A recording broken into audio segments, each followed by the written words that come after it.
Esto es Hipergrafía y estás escuchando la parte 2 de la entrevista con Gabriel León. Gabriel, hablemos sobre los temas que trabajas en tu divulgación y para eso tenemos un invitado desde Nueva Zelanda. Lo voy a presentar. Luis Apiolaza es investigador de genética forestal y profesor en la University of Canterbury en Christchurch. Escuchemos su primera pregunta. Siempre hay una tremenda cantidad de cosas interesantes pasando en ciencia. ¿Cómo manejas la tensión entre temas, entre comillas, vendedores y temas que pueden ser menos sexy, pero más importantes? Y acaba su segunda pregunta, que también está relacionado con los temas que tú trabajas. ¿Hay temas tabú en comunicación de ciencias que por alguna razón de principios no tocas? Por ejemplo, que estés casi seguro de que van a ser malentendidos. En el caso de los temas, el tratamiento ha sido siempre el mismo, pero la lógica que había detrás ha ido cambiando. Y es muy divertido porque inicialmente pasaba algo. Me daban algún dato, me decían que interesante esta historia, qué sé yo. Y con el tiempo me fui dando cuenta que muchas historias tenían lo mismo, pero que había que escarbar un poquitito. Y eso tiene que ver con esta idea de que la ciencia es una actividad humana y a los humanos nos pasan cosas que son muy divertidas. Entonces finalmente me di cuenta que detrás de cada historia interesante que uno pudiera encontrar y que uno dice, esta historia merece ser conocida porque es muy interesante, además habían aspectos que la hacían tremendamente entretenida. Y uno cumplía con estas dos premisas: ser atractiva para el gran público, además de cubrir un tema científico relevante. Y creo que en ese sentido, en mi carrera como comunicador científico, el mayor progreso ha estado justamente ahí, en ese darse cuenta que basta a veces con escarbar un poco y una historia que era interesante, pero tal vez un poco aburrida, se convierte en una historia interesante y además muy entretenida. Y a esta altura ese mecanismo es casi inevitable. Me topo con una noticia que yo encuentro interesante, que vale la pena, y me pongo a leer un poco más, empiezo a escarbar, y de repente uno encuentra el hilito, y lo empiezas a tirar, y aparece una tremenda historia.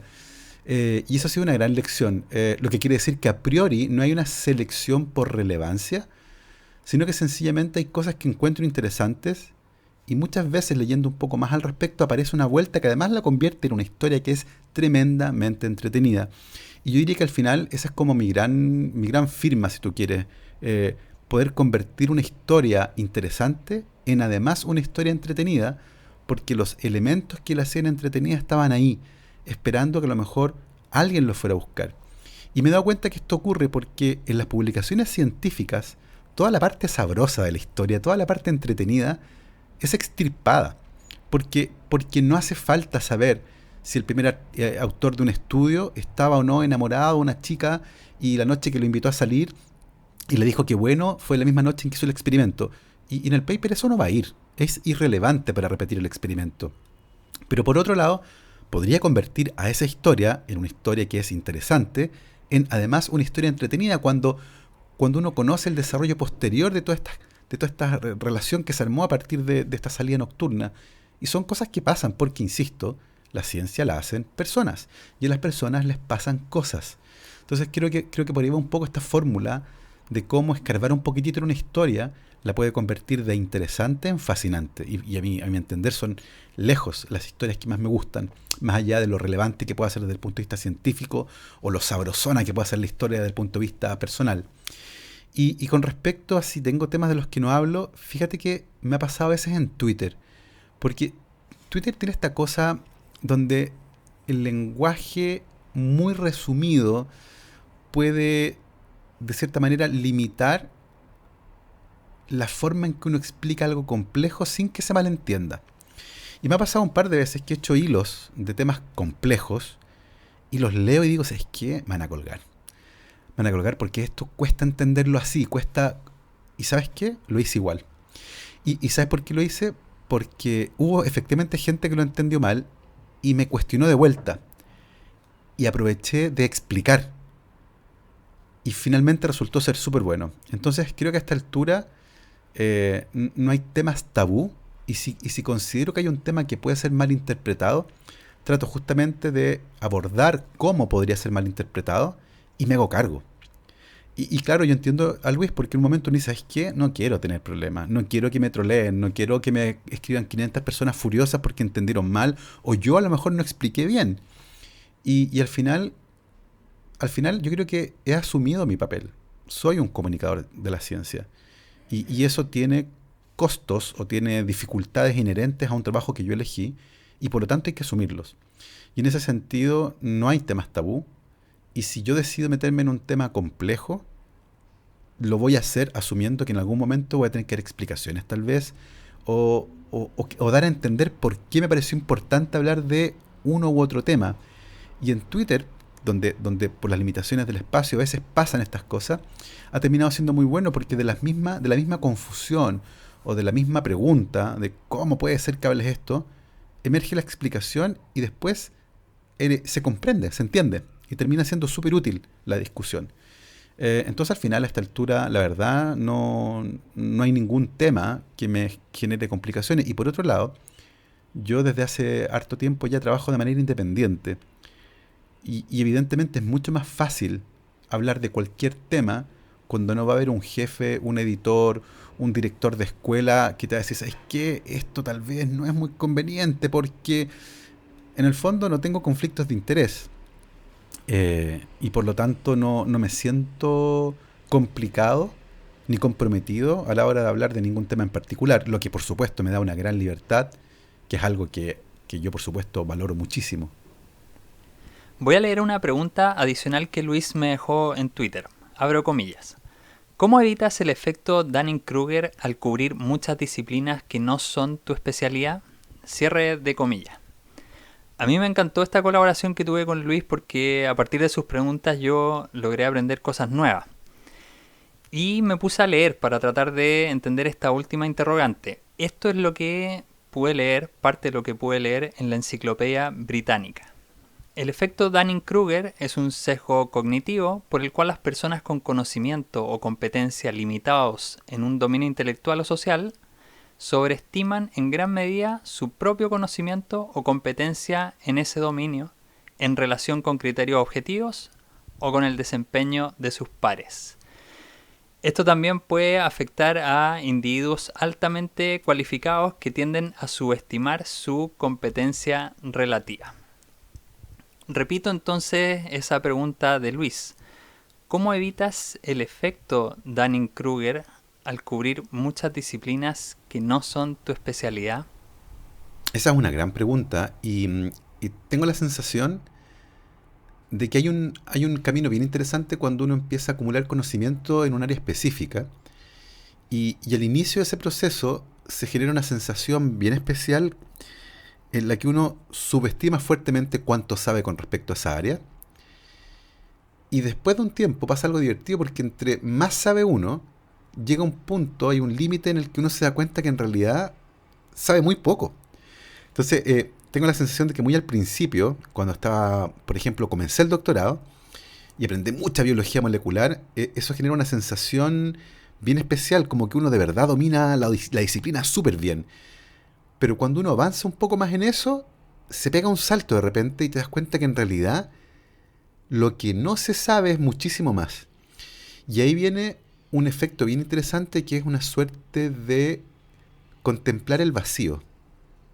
Y uno se sabe, sí, experto en un área, y esa misma expertise te muestra que al mismo tiempo hay un montón de cosas que no sabemos. Pero para llegar a ese punto, primero, hay que dominar muy bien un área, pasas el límite y te das cuenta que en realidad sabes muy poco. Y una vez que pasa eso en un área, uno se da cuenta que todas las otras áreas son iguales.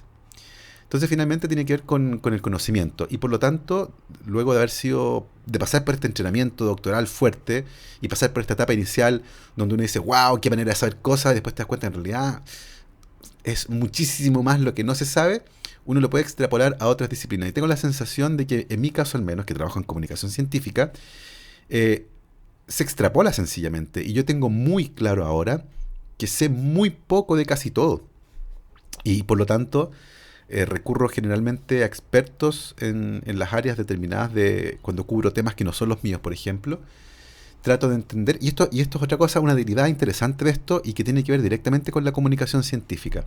Porque hay un estudio muy interesante que apareció publicado en una revista que se llama Public Understanding of Science, que tiene una sigla muy fea, PUS. Y en esa revista mostraban un estudio súper interesante en el que cuando al público general se le entrega un tema científico explicado de una manera muy amable para que lo comprendan, se genera una sensación fuerte de que dominan completamente esa área al punto en que ya no necesitan al experto. O sea, ahí de verdad se produce el Dunning-Kruger. Y esa es una advertencia muy importante para todos los que hacemos comunicación científica, particularmente cuando explicamos conceptos que pueden ser complejos y utilizamos ejemplos o analogías, de que es muy importante aclarar de que ese ejemplo o esa analogía no es la representación exacta del hecho que uno está explicando. Y siempre es importante insistir que uno puede generar un ejemplo para explicar un punto, siempre y cuando se explique claramente que se está explicando con un ejemplo, pero que en la vida real eso es muchísimo más complejo y que tiene un montón de aristas. Y eso se hace súper importante porque de lo contrario se produce una sensación de prodigio bien fuerte en el que la persona dice, pero esta cuestión es re fácil. Ya no necesito al señor experto porque yo ya entendí cómo funciona esto. Entonces es importante recalcar eso. Y creo que el título del artículo era como así como hacer que el acceso al conocimiento sea demasiado sencillo, hace que la gente sobreestime su entendimiento acerca de un área en particular. Y me pareció a mí uno de los estudios más interesantes con respecto a comunicación científica que se relaciona directamente con esto del Dunning-Kruger, porque efectivamente tiene que ver con las etapas iniciales de acumulación de conocimiento. Y creo que es la etapa más peligrosa. En el fondo, cuando uno se está empezando a formar en un área, se genera esta sensación de prodigio gigante, donde uno de verdad empieza a aprender un montón y uno dice, viejo, soy experto en esto. Y ahí es la parte peligrosa, pero uno pasa un poquito más allá y hay un límite sobre el cual uno dice, ¿sabes qué? Es muchísimo más lo que lo sé. Empiezan en el fondo a aparecer las preguntas. Primero te llenaste de respuestas y a medida que vas entendiendo el mundo basado en esas respuestas, dices, espérate un poco, acá hay otras preguntas y esas preguntas te llevan a un vacío de conocimiento gigantesco. Y ahí uno contempla y dice, viejo, no sé nada. O sea, el conocimiento que acumulaste sencillamente te permitió llegar al límite del conocimiento. Y más allá de eso está la oscuridad y la incertidumbre. Y una vez que te posicionas ahí, ya pasaste, a mi entender, la barrera del Dunning-Kruger y te dices, sabes que en realidad sé que no sé. Hay mucho más por conocer. Pero es un proceso que tengo la sensación que ocurre temprano cuando uno empieza a acumular conocimiento en un área en particular. Pero si uno supera cierto punto, uno se da cuenta que en realidad la cantidad de cosas que uno no sabe y la incertidumbre con respecto a casi todo es gigantesca.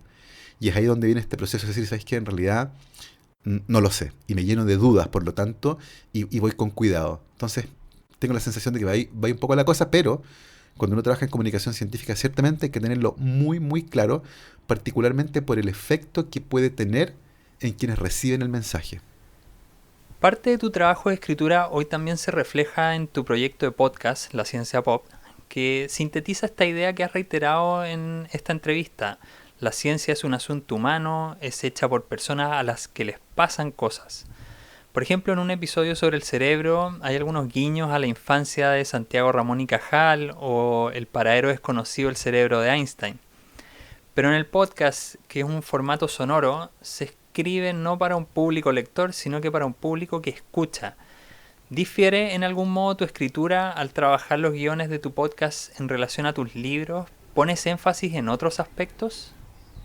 Efectivamente, el cambio de formato tiene exigencias distintas. No es lo mismo leer un texto que irlo escuchando con un contexto distinto, en una actividad distinta. Cuando uno lee un libro, los ojos están fijos en un lugar. Cuando uno escucha un podcast, la vista se puede perder en otros lugares y por lo tanto, ciertamente a la hora de comunicar de manera correcta aparecen otras exigencias. Y si bien siempre se parte de la premisa de que a los científicos y a las científicas les pasan cosas interesantes solo por el hecho de ser personas, y esa es la base de toda la historia, la forma de contarlo es lo que cambia. Y para mí al menos, el podcast es mucho más parecido al radioteatro que a un programa de radio.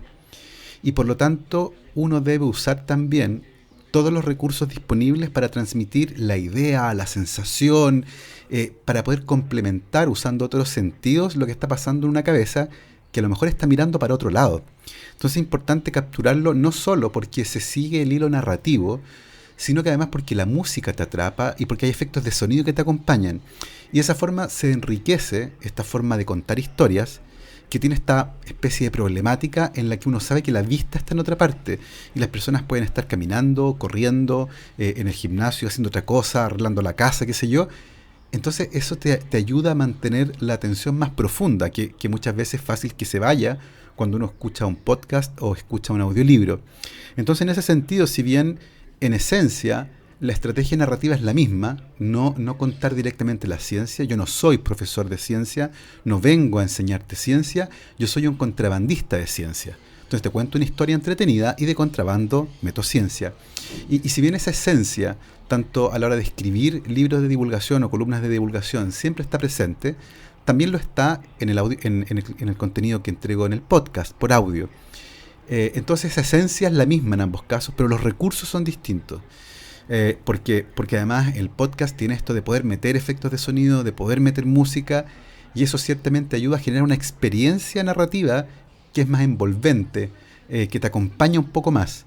Y ciertamente yo, que no soy experto en podcast, ha implicado tener que aprender a grabar, a editar, a usar varios canales, a meter música, a meter efectos de sonido. Y afortunadamente, hoy en día, si uno quiere aprender algo, puede buscar foros, puede buscar tutoriales, y aparecen formas en las que uno puede aprender a hacer este tipo de cosas. Para mí ha sido fundamental.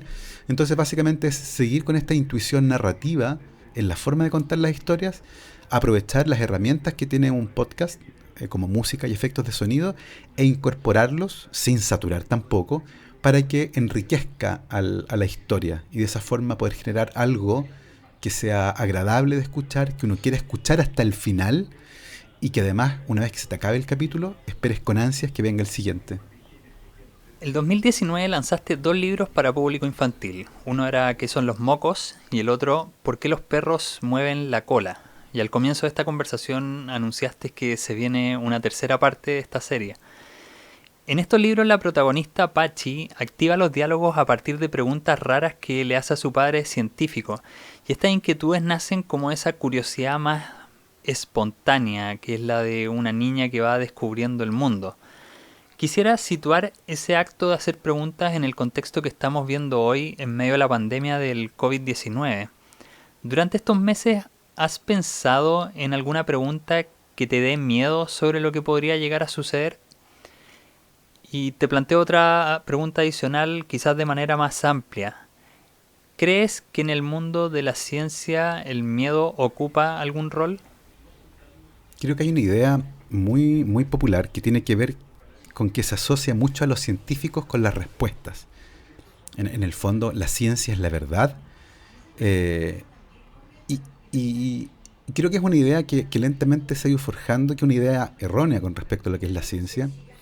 La ciencia no es la verdad, ciertamente. La ciencia es una forma, el mecanismo, el mejor que tenemos, por cierto, de tratar de entender al universo y todo lo que hay ahí. Y ahí caben todas las preguntas, las que vienen del mundo de las ciencias sociales. Los sociólogos tienen preguntas interesantes sobre cómo se comportan las sociedades.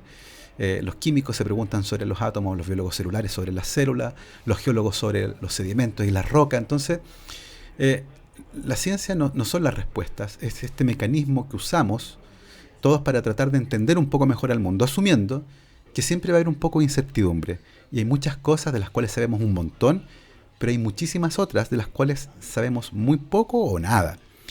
Y en ese sentido, la incertidumbre y el no saber juegan un rol fundamental, porque los científicos, por definición, tienen que ser personas que se sientan cómodos en la incertidumbre, porque si no están cómodos en la incertidumbre van a hacer todo lo posible por eliminar la incertidumbre, y cuando eso pasa inventamos respuestas.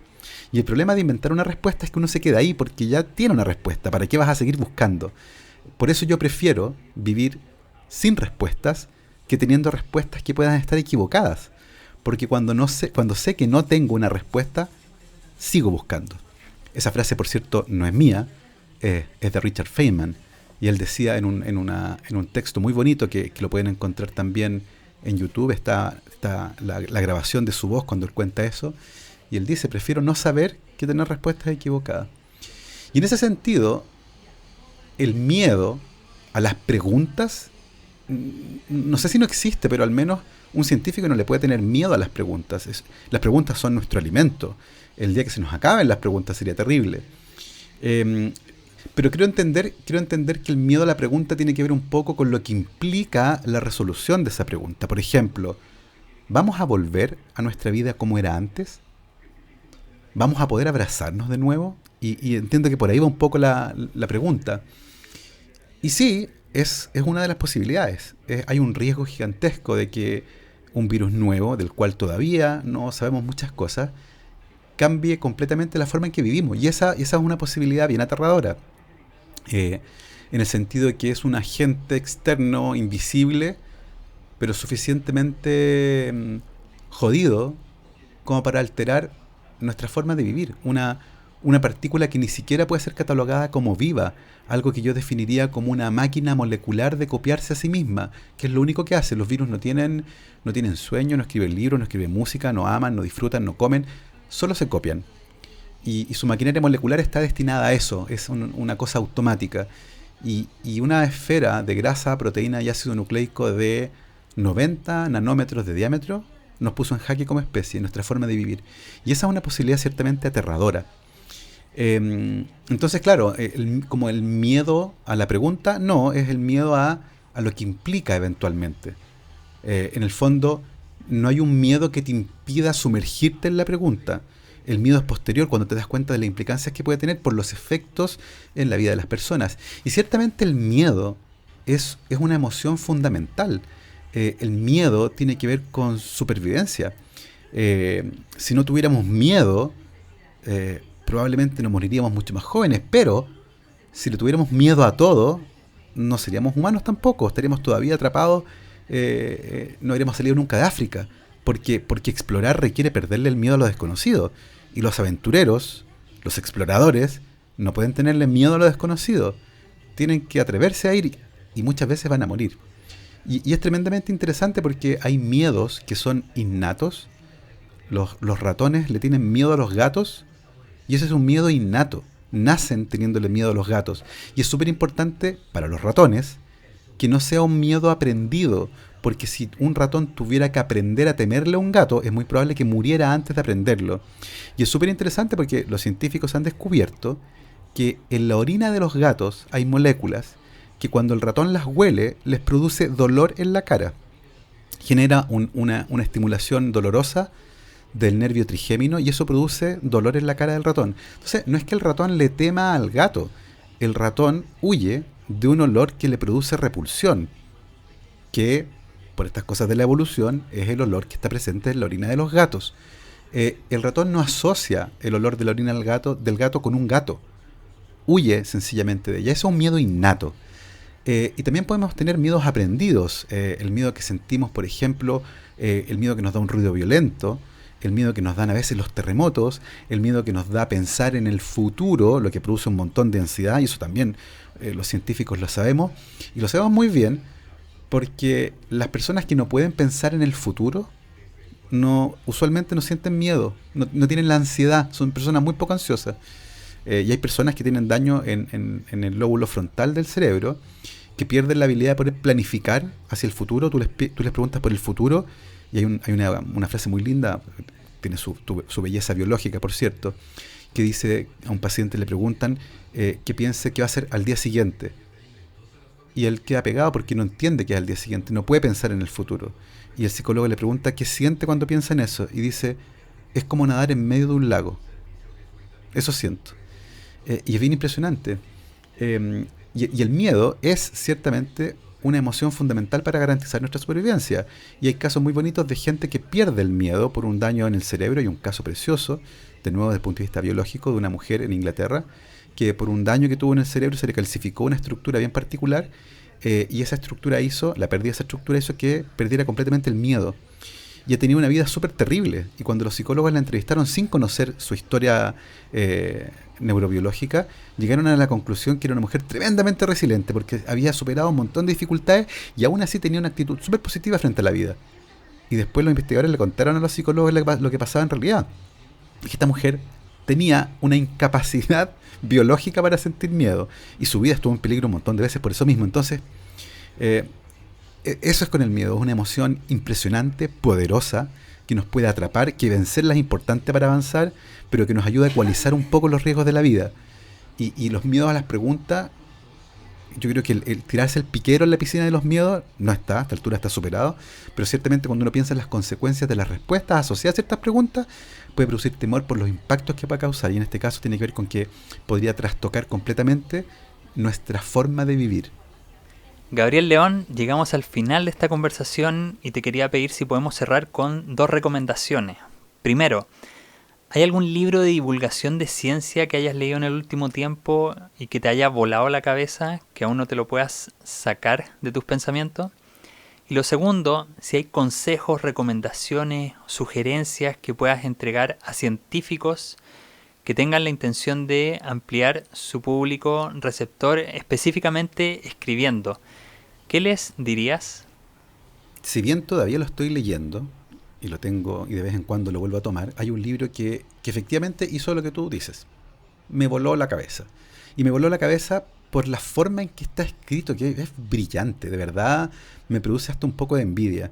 Se llama El emperador de todos los males, una biografía del cáncer. Es de un médico oncólogo, pero que además ha escrito varios libros, que todos muy premiados, que se llama Siddhartha Mukherjee. Y yo mientras lo leía, de repente tenía que cerrarlo y mirar hacia el cielo, y era como, no puedo creerlo, no puedo creer la facilidad para contar historias tan bonitas. Y además es un libro que habla del cáncer, o sea, asociar cáncer y bonito como que no va mucho de la mano, pero produce esa sensación. Es un libro precioso, está súper bien escrito, además es tremendamente interesante, y yo creo que esa es una recomendación, pero así que no puede fallar. Si les gustaría leer un libro que sea un desafío interesante, de divulgación científica muy, muy bueno, El emperador de todos los males, una biografía del cáncer de Siddhartha Mukherjee, que tiene además otro libro que se llama El Gen, que también lo tengo ahí a la espera, y es un autor que ha sido tremendamente recomendado por su forma de escribir y por las historias tremendamente interesantes que logra contar. Y con respecto a la segunda parte de la pregunta, creo que la respuesta también va por ahí. Tengan siempre una historia interesante que contar. A ver, en primer lugar, ojalá más científicos se atrevan a hacerlo. Yo creo que es importante compartir nuestras experiencias, y puede que tengan distintos ánimos, que tengan ganas de educar, que tengan ganas de formar pensamiento crítico, o que sencillamente tengan aspiraciones de escritor y les gustaría contar historias, y les gusta escribir, y les gusta la narrativa. Cualquiera sea su posición, yo creo que es bueno. Nos hace falta como país que hablemos más de estos temas, no solo de ciencia entendida como la ciencia del señor viejito, canoso, de pelo parado y delantal, que es como la imagen clásica del científico. Me refiero a todas las actividades para la generación del conocimiento. Y eso es súper importante porque filósofos, sociólogos, historiadores, biólogos moleculares, químicos, físicos, matemáticos, todos generamos conocimiento en esas áreas, en nuestras áreas de expertise. No es necesario en el fondo estar en un laboratorio para que ocurra ese proceso, pero lo tenemos tremendamente asociado ahí, y culturalmente, ¿cierto?, se refuerza eso permanentemente. Los científicos son hombres viejos, canosos o pelados, con delantal, que están solos y son muy inteligentes, generalmente socialmente torpes y antipáticos. Y no, si bien hay científicos así, uno podría pensar que también con esos mismos adjetivos vamos a encontrar abogados, dentistas, escritores, economistas, pintores, etc. Entonces es importante porque ayuda a eso, ¿cierto?, a mostrar distintas experiencias. Los científicos somos un zoológico bien variado, mostrémonos todos y todas. Pero en segundo lugar, una vez que se atrevan, y que me parece muy bien, tengan siempre una historia que contar. Y el mensaje es el siguiente, porque podrán decir, oye, pero no en todos los descubrimientos científicos hay un asesinato o un vuelco narrativo. Y mi respuesta es no, siempre hay uno.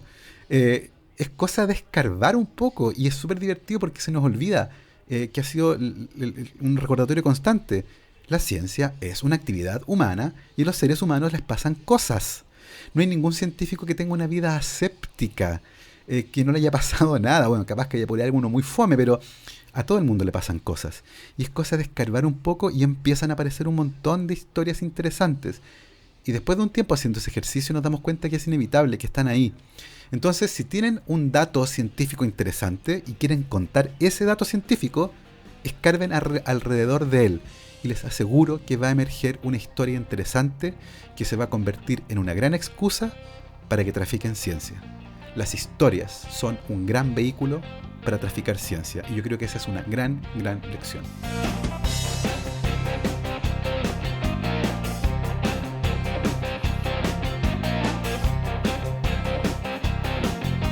Esta entrevista con Gabriel León se realizó a través de mensajes de voz de WhatsApp. El primer mensaje se envió el lunes 20 de abril de 2020 a las 3 de la tarde con 5 minutos. El último fue recibido el viernes 8 de mayo de 2020 a las 5 de la tarde con 5 minutos. La música de este episodio es Dirt Road Traveler del compositor Jason Shaw, disponible para uso libre en el sitio audionautics.com. Si te gusta lo que hago, puedes apoyar mi trabajo. Tengo un perfil en Buy Me a Coffee que acepta transferencias por PayPal. Si estás en Chile, tengo una cuenta en Revenue, donde puedes hacer pagos únicos utilizando tu tarjeta de débito. Todos los enlaces para estas plataformas están disponibles en Substack. Reitero la dirección: hipergrafía.substack.com. Substack se deletrea SUBSTACK. Te cuento que también tengo un canal de YouTube donde, además de subir los audios de estas entrevistas, también comparto videos con recomendaciones de libros relacionados a los temas de esas conversaciones. Ingresa a YouTube, busca Hipergrafía y listo. Soy Patricio Contreras, el creador, editor, consejero espiritual y maestro chasquilla de Hipergrafía. Si andas por Twitter o Instagram, me puedes encontrar con el mismo nombre, PF Contreras B corta. Si llegaste hasta acá, quiero pedirte un favor enorme. Comparte este podcast o el boletín o el canal de YouTube. El boca a boca es fundamental para llegar a más personas, especialmente aquellas interesadas en los libros y en la fascinante complejidad del acto de escribir. Saludos y buenas lecturas.